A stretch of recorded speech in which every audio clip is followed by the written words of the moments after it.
어린 두 딸을 키우는 어느 엄마가 인터넷 블로그에 올린 글을 본 적이 있습니다. 내용의 요지는 부모는 가르치는 것보다 직접 삶으로 보여주는 존재가 될 수 있어야 한다는 것이 주 내용이었습니다.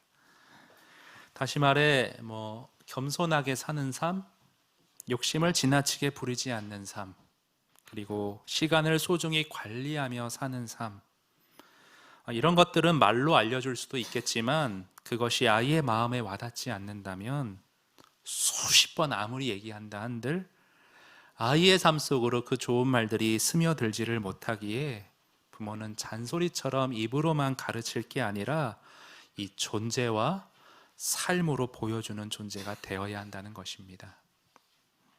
그러면서 그 글에서 하나 인용하는 책이 있었는데요, 아이는 부모의 등을 보고 자란다라는 책의 일부분을 이렇게 인용하고 있습니다.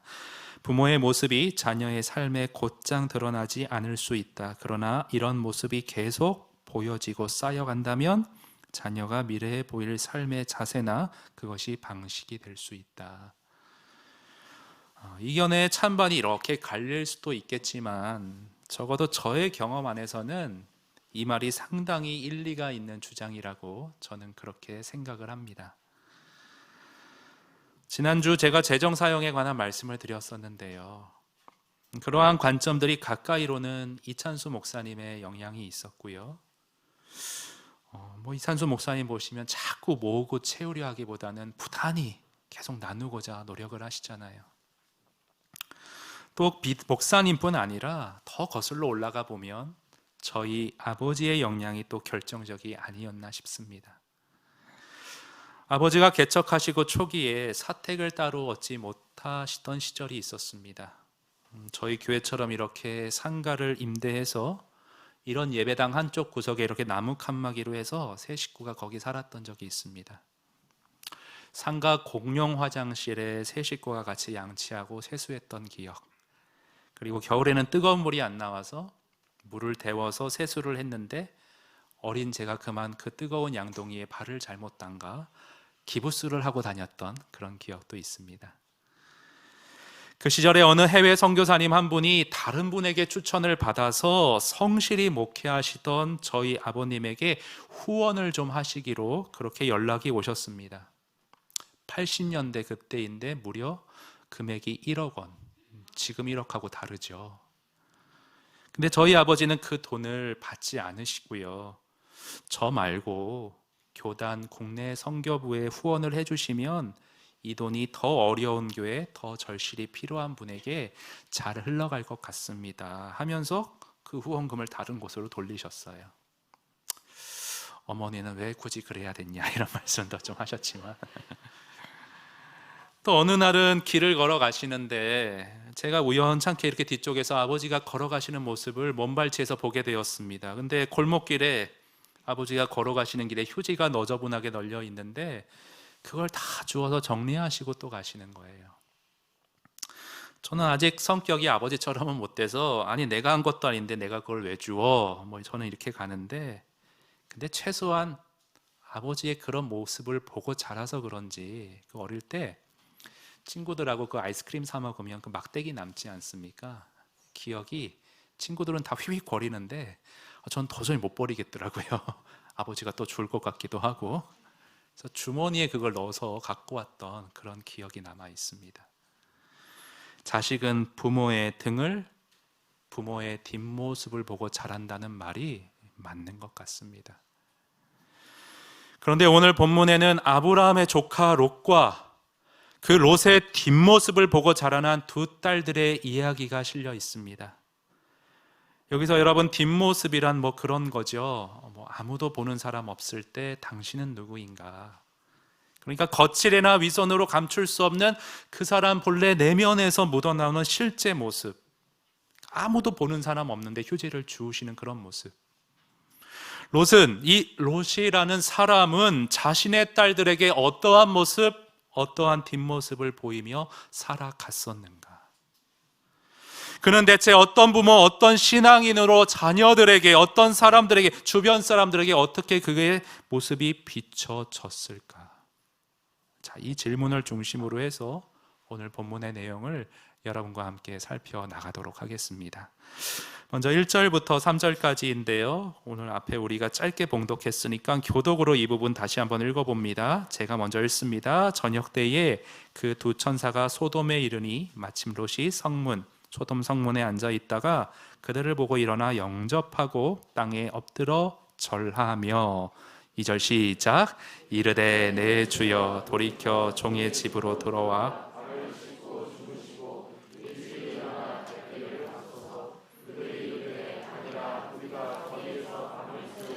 롯이 간청하매 그제서야 돌이켜 그 집으로 들어오는지라. 롯이 그들을 위하여 식탁을 베풀고 무교병을 구우니 그들이 먹으니라.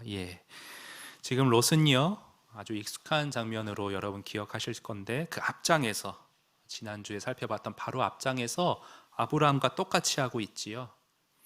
길 가던 행인들을 공선함으로 또 극진함으로 대접을 하고 있습니다. 이 행인들의 정체가 천사라는 사실 미리 알지는 못했을 것입니다. 그런데도 지금 본문에 보시면 엎드려 절하고 나그네를 향해 주라 칭하고 있습니다. 이것은 여러분, 아브라함과 같이 롯이 당시 행인들과 손님들을 극진히 대접해야 한다는 사회적인 관습을 믿음의 사람으로서 잘 존중하고 따른 의로운 행동으로 보실 수 있습니다. 하지만 안타깝게도 그것은 거칠에 불과했던 것 같습니다. 그의 실제 속내가 드러나는 사건이 이제 발생하는데요. 여러분 4절을 보시면 그들이 눕기 전에 그 성사람 곧 소돔 백성들이 노소를 막론하고 원근에서 다 모여 그 집을 에워싸고 롯을 부르고 그에게 이르되 오늘 밤에 내게 온 사람들이 어디 있느냐 이끌어내라 우리가 그들을 상관하리라. 상관이라는 단어 평소엔 잘 안 쓰는데 좀 입에 담기 민망하지만 성적 관계, 접촉, 그것을 뜻하는 단어입니다. 소돔에 사는 사람들은 거의 모든 사람들이 대부분 그 어긋난 성적 욕망에 빠져 그것을 주체하지 못한 채 살아갔던 것으로 보입니다. 그래서 그들은 당시에 덕스러운 사회 관습, 즉 외부인들을 잘 대접하고 보호해야 한다는 관습을 깡그리 지금 무시하고 있음을 볼 수가 있습니다. 근데 여러분, 더 심각한 것은 이들의 어긋난 욕망의 그 수위가 말이죠. 하나님이 철저하게 그토록 금하신 동성애로까지 뻗어나갔다는 것입니다. 여러분, 유다서 7절에 보시면 소돔과 고모라와 그 이웃 도시들도 그들과 같은 행동으로 음란하며 다른 육체를 따라가다가 영원한 불의 형벌을 받음으로 거울이 되었느니라. 자, 여기서 이성끼리의 문란함은 그 음란으로 표현을 했고요. 그거와는 조금 다르게 다른 육체를 따라간다라는 이 말의 뜻은 그 어긋난 동성애적 욕구를 가리킵니다. 소돔 사람들의 죄악이 이렇게까지 번져나갔음을 말해줍니다. 여러분, 동성애라는 죄는요, 성경에서 다른 해석의 여지가 없이 신구약 성경에서 이거는 분명하게 금하고 벌하신다는 죄로 명시가 되어 있습니다. 물론 우리 그리스도인들은 그 죄를 지은 사람, 그 사람 자체는 긍휼히 여기고 거기에 휩싸여 있는 사람들을 어떻게든 돕고 구제하고자 노력해야 합니다. 그러나 그렇다고 해서 그 죄 자체까지 우리가 흡수하고 용납할 수는 없습니다. 성경 레위기 18장에서 하나님은 모세를 향해 너는 여자와 동침함 같이 남자와 동침하지 말라 이는 가증한 일이니라 분명히 말씀하셨고요. 신약에서도 동일하지요. 로마서 1장 같은 데 보시면 여자들은 남자와의 바른 관계를 바르지 못한 관계로 바꾸고 또한 남자들도 이와 같이 여자와의 바른 관계를 버리고 서로 욕정에 불탔으며 남자가 남자와 더불어 부끄러운 짓을 하게 되었습니다. 그래서 그들은 그 잘못에 마땅한 대가를 스스로 받았다라고 그렇게 명시하고 있습니다. 부분적으로 의로워 보였던 롯은 여러분 지금 7절 한번 띄워주시면 7절에 보시면 동성애를 지금 반대하면서 손님 접대의 관습을 깨트리고자 하는 사람들을 만류하고 있습니다. 이르되 청하노니 내 형제들아 일어나걸 행치 말아라. 그런데 여기까지는 좋았는데 이제 문제가 되는 게 이어지는 8절입니다. 내가 남자를 가까이 하지 아니한 두 딸이 있노라. 청하건대 내가 그들을 너희에게로 이끌어 내리니 너희 눈에 좋을 대로 그들에게 행하고 이 사람들은 내 집에 들어왔은즉 이 사람들에게는 아무 일도 저지르지 말라. 아니, 하나님을 안다는 사람이 이렇게밖에 말을 하지 못한다는 사실에 너무 안타깝습니다. 그래서 성경학자들은 롯의 이 발언을 놓고 극단적인 잘못된 제안이었다, 선을 베풀려는 것은 좋았는데 왜곡되고 어긋난 선함으로 잘못 나아갔다, 아주 신랄한 지적을 퍼붓고요, 이런 비평을 이어서 합니다. 롯은 람색과 같은 동성애를 반대했고 그것을 보면서 큰 악을 느꼈다. 그러나 역설적이게도 그는 사악한 사람들의 악행을 막기 위해 자기 딸의 순결을 희생시키려 했다. 이는 그 마음의 일부분이 타락한 세상에 물들어 있음을 보여주는 한 예이다. 나그네를 보호하려는 마음은 옳고 가상한 것이었습니다. 그러나 그렇다고 해서 소중한 자신의 딸을 마치 물건처럼 생각하고 자녀를 전혀 돌보지 않는, 중시하지 않는 그러한 태도는 분명 죄였습니다. 소돔 땅의 타락한 문화에 롯 자신도 모르게 물들어 있었던 것이지요. 그저 내가 생각하는 목적을 위해서라면 타인이나 윤리 따위는 경시해도 된다, 이런 그의 무책임함, 잔인함, 비윤리성은 비난받아 마땅한 것이었습니다. 여러분, 이처럼 롯은요, 이 죄악된 땅에 살아가면서 선한 영향력을 끼치며 살기는커녕 부분적으로 야금야금 조금씩 그 악한 사회에 그 자신도 모르게 점차 동화되어 갔던 무기력한 존재였다고 볼 수가 있습니다.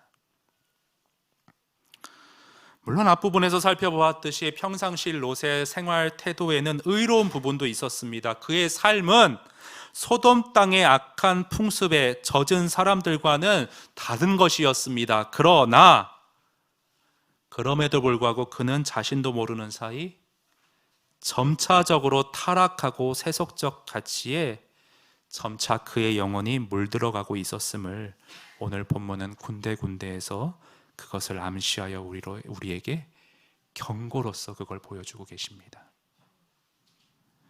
여러분, 14절에 보시면요, 롯이 전한 심판 경고에 대해 사이들이 지금 어떻게 하고 있죠? 비웃고 있습니다. 그렇죠? 농담으로 여겼대요. 주변 동네 사람들도 아니고요, 가까운 가족과 같은 사위들의 반응이 이렇다는 것은 뭘 말해주는가? 평소 사위들에게 별다른 영적 감화를 끼치지 못하며 살았던 롯의 비참한 영적 성적표라고 할 수가 있습니다. 또한 15절에도 보시면 동뜰 때에 천사가 롯을 재촉하였는데요, 16절에 보시면 롯이 어떻게 했어요? 지체했어요. 천사가 재촉하는데도 계속 꾸물거리며 떠나기를 지체하고 있습니다. 이것은 그의 속내가 뭔지 드러나는 행동이죠. 그의 속내가 뭡니까?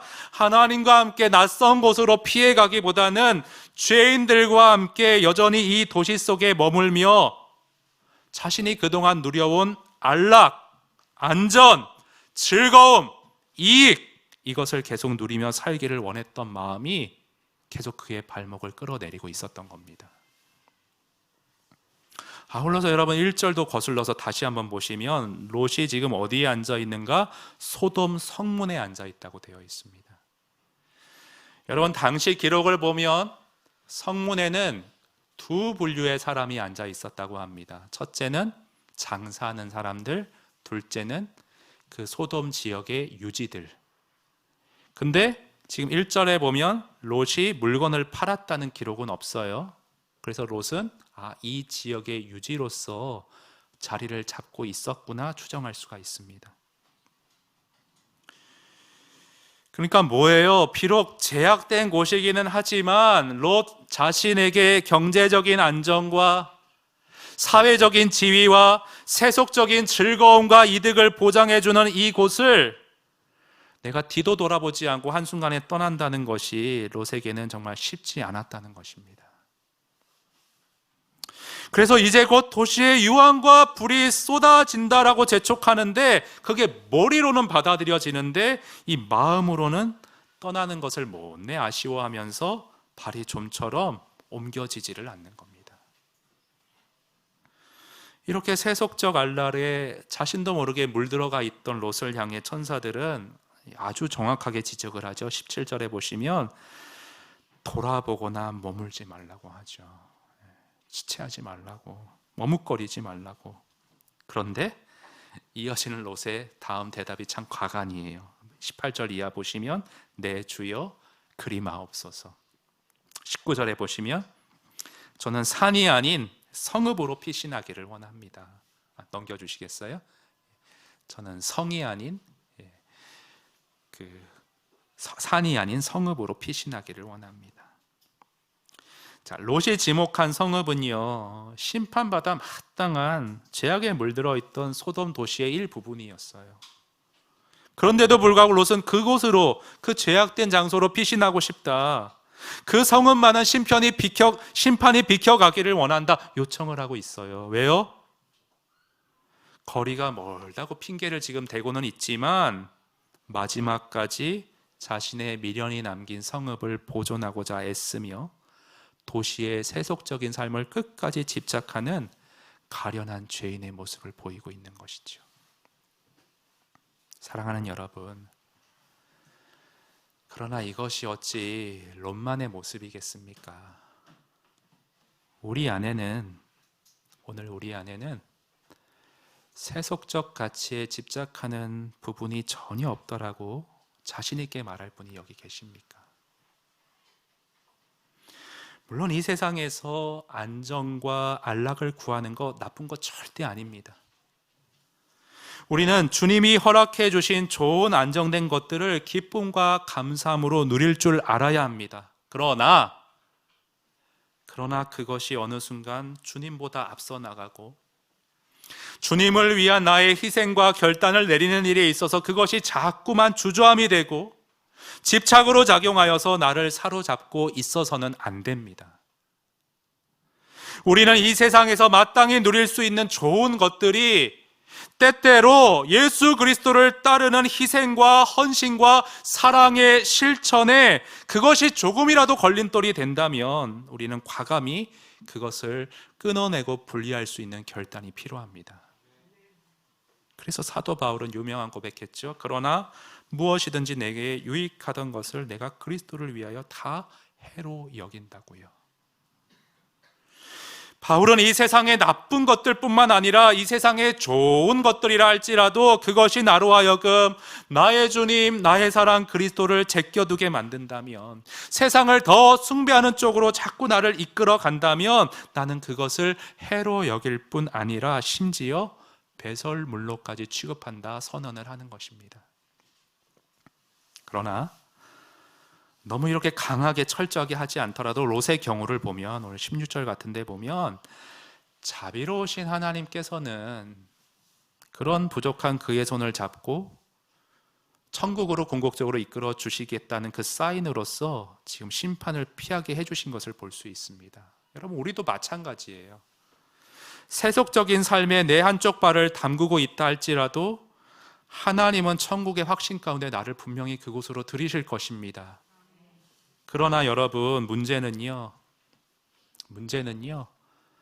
나는 괜찮은데 우리 다음 세대 아이들이 문제예요.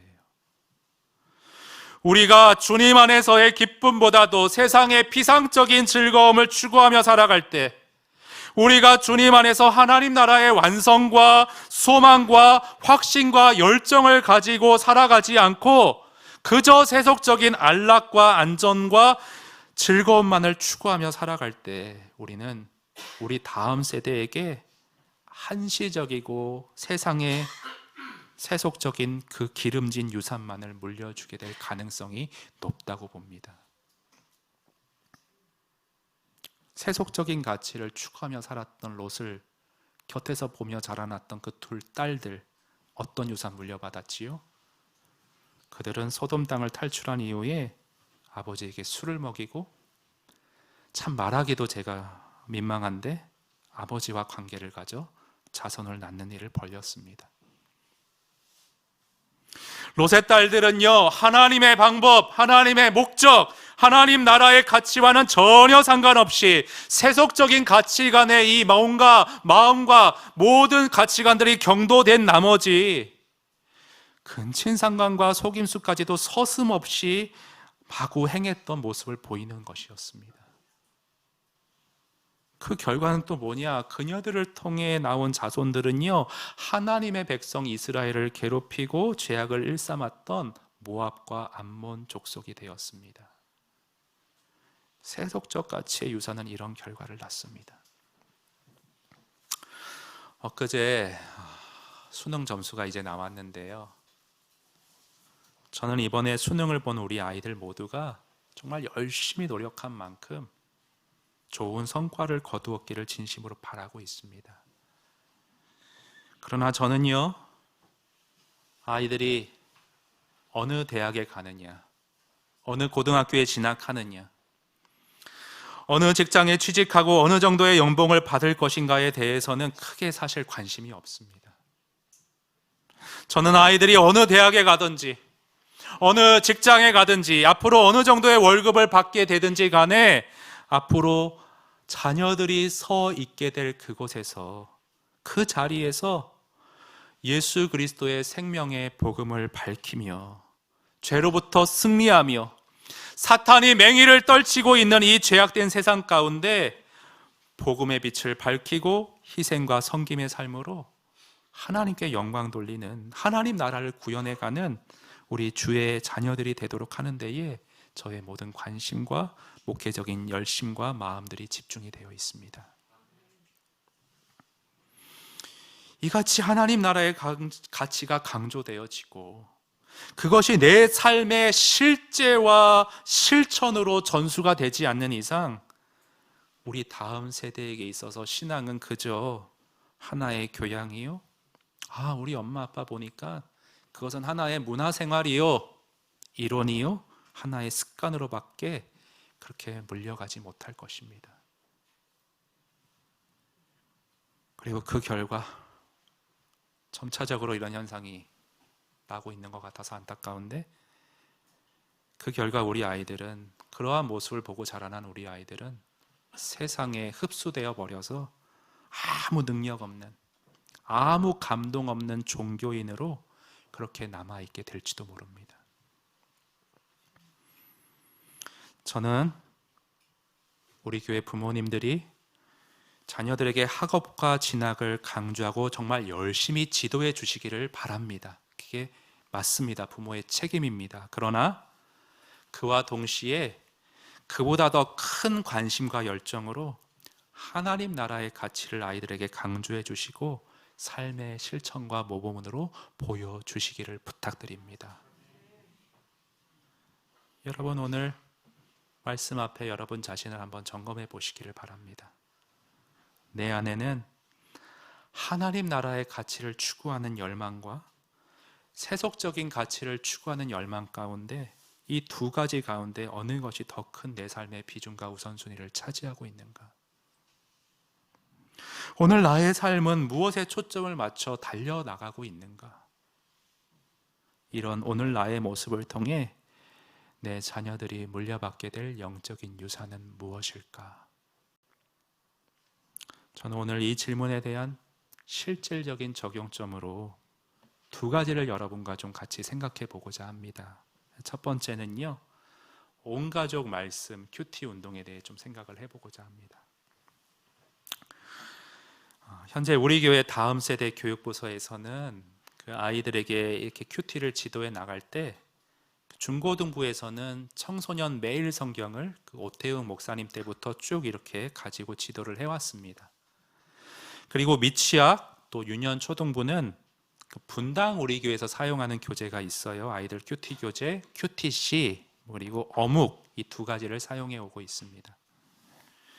근데 저는 분당 우리 교회에 있을 때부터 그 교육부 총괄 목사님에게 이런 질문을 드린 적이 있어요. 목사님, 그 작년 부모님들과 똑같이 매일 성경으로 아이들도 큐티를 하면 가정에서의 신앙교육이 더 좀 효과적으로 그렇게 진행될 거라 저는 그렇게 생각이 되는데요. 그러니까 그렇잖아요. 부모님이 자신의 어떤 큐티 본문으로 큐티하고 아이들 어묵 교재에 또 그 내용을 또 공부하려면 부모님도 직장 생활하고 가정에서 여러 일들이 있는데 이중적인 부담이 되잖아요. 근데 내가 큐티한 걸 가지고 나누면 훨씬 수월하지 않겠냐 그 말이죠. 근데 총괄 목사님 대답이 성경은 오늘 뭐 창세기 19장 같은데 보면 뭐 동성애 죄악도 나오고 아이들이 보기에 부적합한 부분이 있어서 정말 애들이 꼭 알아야 하고 중요한 성경의 사건을 중심으로 교재를 편찬을 그렇게 따로 했습니다. 저는 납득이 되더라고요. 그런데 제가 그 관심이 있어서 매일 성경의 미취학 그 교재랑 유초등부 교재를 이렇게 보니까 본문을 절대 다 전체를 실지는 않아요. 오늘 저희가 발췌하여서 봉독한 것과 같이 아이들 눈높이에 맞는 부분만이 거기 교재로 잘 편집이 되어 있더라고요. 그래서 저는 큐티 이 교재를 교회가 전체적으로 다 통일시키는 것이 좀 더 영적 유산을 물려주는 일에 효과적이지 않을까 그렇게 생각을 합니다. 그래서 서로가 가족이 다 같은 본문으로 큐티에 나가면서 일상에서 그리고 식탁 교재에서 서로 내가 읽고 묵상한 내용들을 가지고 삶을 그렇게 나눈다면 일상 가운데 영적 유산이 아이들에게 잘 흘러가지 않을까 그런 어떤 생각을 가지고 있습니다. 근데 여러분 문제는요, 이를 위해서는 우리 부모님들이 먼저 말씀의 사람, 큐티에 열심을 내는 사람이 될 수 있어야 한다는 거예요. 큐티는 그저 하루에 그 해당 본문만 열심히 읽고 이론적으로 묵상하는 게 아니라 내 삶을 말씀을 거울 삼아 다듬어가고 고쳐나가고 만져가고 빚어가는 과정입니다.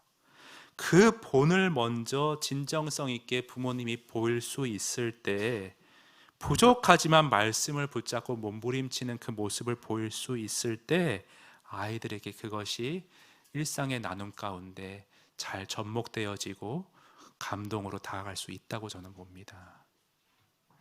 근데 이 큐티가 좀 어렵고 부담된다 그런 어떤 느낌들이 있어서 그런지 우리 교회 양육 그 참여율을 보면 새가족 양육에 비해서는 현저하게 큐티 학교 신청 비율이 좀 떨어지고 있습니다. 그래서 이번에 12월 달 양육 큐티 학교 오늘 오후 3시에 줌으로 있는데 2시까지 받겠습니다. 많이 좀 신청해 주세요. 네. 25일 걸려 있어서 부담스러우신 것 같은데 제가 다 조정해 드립니다. 그러니까 주저하지 마시고 많이들 신청해 주시면 좋겠습니다. 자, 이제 두 번째로요, 여러분, 우리가 다음 세대에게 영적 유산을 물려주는 일과 관련하여서 꼭 한번 생각해 봐야 할 문제가 있는데 그것은 바로 스마트폰 및 각종 영상 매체에 대한 통제력입니다. 요즘 우리 아이들에게 이 스마트폰, 게임, 유튜브, 각종 SNS는 이 부모보다도 또래 친구들보다도 더 큰 영향력을 아이들에게 미치는 매개체로 자리를 잡고 있다고 저는 봅니다. 그래서 김영실 박사님이란 분은 롯이 자녀들에게 끼친 그 세속적인 영향력, 이것이 오늘날에는 매스컴과 인터넷을 통해 우리 아이들에게 유입이 된다라고 지적을 하면서 이런 글을 좀 적었습니다. 잠깐 보실 텐데요. 매스컴과 인터넷이 너무나 발달한 이 문명 사회는 우리 생활에 편리함과 도움을 주고 있다. 그러나 사탄의 세력은 이러한 것들을 통해서 우는 사자와 같이 우리와 우리 자녀의 영혼을 갉아먹고 있다. 악한 이 세대에서 우리 자녀들을 지켜야 할 사명이 부모에게 있다. 부모들은 몸과 시간과 물질을 다해 자녀를 정성으로 돌본다. 그러나 시간과 공간을 넘어 그들을 24시간 지켜낼 수는 없다. 어떻게 해야 악한 영의 영향력에서 자녀들을 평생 지킬 수 있을까? 내가 하나님 일 열심히 하고 있으니까 우리 자녀들은 하나님이 알아서 키워주실 거야. 우리는 흔히 이렇게 말하곤 한다. 하지만 부모는 하나님께 지혜를 구해서 자녀들이 평생을 하나님 앞에 세우는 일에 힘을 내야 한다. 부모 자신이 이에 대한 지혜와 신념, 성경적 지식이 있다면 악한 이 세대에서 자녀를 지켜낼 수 있을 것이다. 롯의 가정은 자녀 교육에 실패한 대표적인 경우다. 소돔과 고모라에서 볼 것과 못 볼 것 다 보고 자라난 두 딸은 아버지와 동침해 자녀를 얻는다. 그렇게 태어난 후손은 대대로 이스라엘을 괴롭히는 암몬과 모압 족속이 되었다. 롯의 가정에서 보여주는 교훈이 무엇인가? 환경이 자녀들에게 좋지 않은 영향을 미칠 것이라는 생각이 들면 더 이상 어리석게 방치하거나 주저앉아 있기만 해서는 안 된다. 우리 집은 어떤가? 컴퓨터와 텔레비전이 문명 생활에 없어서는 안 될 도구이지만 이것들을 지혜롭게 사용하도록 부모는 자녀가 어려서부터 확실히 지도해야 한다. 좋은 것을 볼 수 있고 좋은 소리를 들을 수 있는 곳에서 우리 자녀들이 자라나게 해야 한다. 자, 그럼 이제 어떻게 해야 우리 자녀들이 이 문명의 이기를 지혜롭게 사용하도록 지도할 수 있을까? 소천하신 저희 아버지의 경우는요, 이 부분에 있어서 완전히 세국 정책, 폐쇄 정책을 펴셨어요. 제가 초등학교 때 서태지와 아이들이 막 데뷔를 했는데 반 친구들이 다 그 노래를 불러요, 쉬는 시간에. 근데 저만 몰라요. 못 듣게 하시니까요. 심지어 영화도 못 보게 하셨어요. 근데 이 초등학교 때는 뭐 아버지가 그렇게 하라니까 그대로 따라 하는데 이제 중학생쯤 되면 머리가 커지니까, 제가 이거 어머니 앞에서 처음 얘기하는 건데요, 너무 충격받으시면 안 되는데, 옛날 그 주말에 TV에서 하던 그 주말의 명화 있지 않습니까? 너무 보고 싶은 거예요. 거기에서는 좀 인생에 대해 뭘 좀 알려주는 것 같기도 하고 재미도 있고, 그래서 거실에 TV가 있었는데 부모님 주무실 때 몰래 나가서 소리를 작게 볼륨 1로 하고 뭐 대부도 보고 터미네이터도 보고, 되게 소리가 작아서 잘 안 들리니까 바로 앞에서 보다 보니까 제가 그때 눈이 나빠졌습니다. 그래서 이게 제 경험상으로는요, 여러분, 이 세국 정책이 일시적으로는 먹히는데 한계가 있습니다. 그래서 저도 우리 애들을 어떻게 지도할지 참 고민이 많습니다. 그러는 중에 제가 인상 깊게 본 책 한 권이 있는데요, 같이 잠깐 보시면, 최근 가장 많이 듣는 질문은 이것이다. 아이가 게임하는 시간을 어떻게 줄일 수 있을까요? 스티브 잡스는 자기 자녀들의 기기 사용을 제한하는 데 주의를 기울였고 자녀에게 아이패드도 주지 않았다고 한다. 그러나 전자기기는 잘 길들이면 삶의 즐거움과 많은 기회 및 가능성을 열어줄 수 있는 야수로 생각해야 한다. 야수를 길들이는 방법을 찾는다면 아이들은 긴 세월을 함께하게 될 강력한 힘을 얻게 될 것이다. 그 방법은 아이에게 책임을 가르칠 수 있는가에 달렸다. 물론 적절한 전자기기 사용은 성인에게도 어려운 일이고, 더군다나 우리 아이들의 두뇌는 충동과 오락에 저항할 수 있을 정도로 발달한 상태가 아니다. 통제불능 상태에 빠지기가 쉬우므로 아이는 부모의 도움이 절대적으로 필요하다. 부모는 아이와 함께 세심하게 한도를 정하고 아이가 그 틀에서 자율성을 갖도록 도움으로 스스로 감시하는 법을 배워가게 해야 한다. 게임이나 SNS에 빠져 있다고 부모가 대학까지 따라갈 수는 없다. 시간이 흐르면 한 걸음 물러서야 할 때가 온다. 부모부터 먼저 본을 보임으로써 시작하고 행동해야 한다. 보통 성인이라면 전자기기에 관해 좋지 않은 습관이 있을 가능성이 크다. 영국의 한 연구소에서는 부모의 60%가 아이들의 스크린 타임을 걱정하는 동시에 아이들의 70%도 부모가 전자기기를 너무 많이 사용한다고 대답했다. 부모가 먼저 본을 보여야 한다. 아이에게 전자기기를 절제하기란 당연히 어려운 일이고 사실 어른들도 그렇다고 솔직하게 말해줘라. 그러면서 효과적인 조절법을 찾아가고 협상해 가라. 아이가 존중받는다고 느끼고 정서적으로 가깝다고 느낀다면 문제에 훨씬 쉽게 접근할 수 있다. 아이가 말을 걸어오는데도 전화기를 보고 있을 때가 있을 텐데 지적해달라고 부탁해라. 지적받았을 때는 사과함으로써 부모도 노력하고 있다는 것을 보여줘라. 뭐 이렇게 딱 부러지는 대답은 아니지만 대충 요지는 이렇죠. 문명의 이기를 무시할 수 없고 무조건 막아서는 것도 나이가 참에 따라 한계가 있으니 아이와 인격적으로 소통해 가면서 아이를 존중해 주면서 그러는 가운데 합리적인 이유로 그를 설득하고 협상에 나가므로 스스로가 통제할 수 있는 삶을 경영할 수 있는 능력을 키워줘라. 부모가 그것을 위해 먼저 본을 보임으로써 함께 노력해 나가라는 것이죠. 근데 저는 이 책의 그 첫 페이지에 저자가 자신의 부모님에게 이렇게 헌정하는 글을 참 인상 깊게 읽었습니다. 뭐라고 되어 있었냐면요, 나를 입양해 주시고 더 없는 사랑을 주시고 내 삶을 경영하는 법을 가르쳐 주신 부모님께 이 책을 드립니다. 더 없는 사랑 주시고 내 삶을 경영하는 법을 가르쳐 주신 고마우신 부모님. 저는 이 다음에 우리 준서 지우가 저를 떠올리며 이런 말을 했으면 좋겠습니다. 나를 길러주시고 더 없는 사랑을 주신, 그리고 무엇보다 주의 사랑과 말씀 안에서 참된 행복을 누리는 삶의 본을 가르쳐 주신 나의 부모님께. 사랑하는 여러분, 여러분은 자녀들에게 어떻게 기억되기를 원하십니까? 여러분은 어떤 부모, 어떤 모습, 어떤 신앙인으로 아이들 마음속에 남아 계시기를 원하십니까? 우리 기도하겠습니다.